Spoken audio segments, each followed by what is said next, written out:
Astăzi facem haul la produsele de la suma 179. Să începem. Uite, hai că te ajut eu, îți țin eu coșulețul ca să le poți prezenta Aici copiilor. avem din Squid Game de astea, nu știu. Biscuiței Biscuiței cu forme. cu forme, care e un bețișor și le desfaci așa cum arată în poză și le mănânci. Să știi că poți să faci și provocare cu prietenii pe pedepse. Da. Aici avem niște Oreo stixuri într-un fel. Uitați ce bine arată.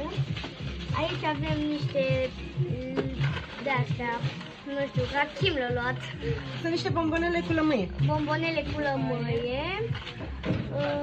Aici avem de asta o sfoară care are multe culori pe ea și poți să mănânci.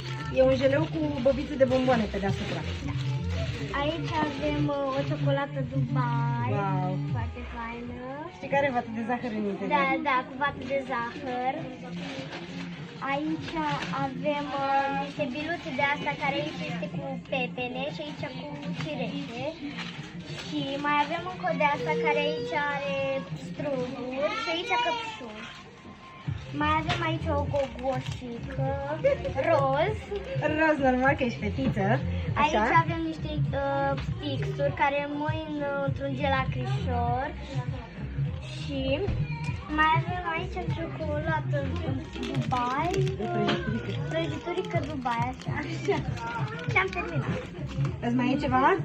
Nu. Bine, gata. Asta a fost haulul, dragilor. Vă așteptăm și pe voi la suma 179, așa cum a venit și Sofia la noi azi. Nu uitați să dați like și subscribe. Pupicei și mimioare!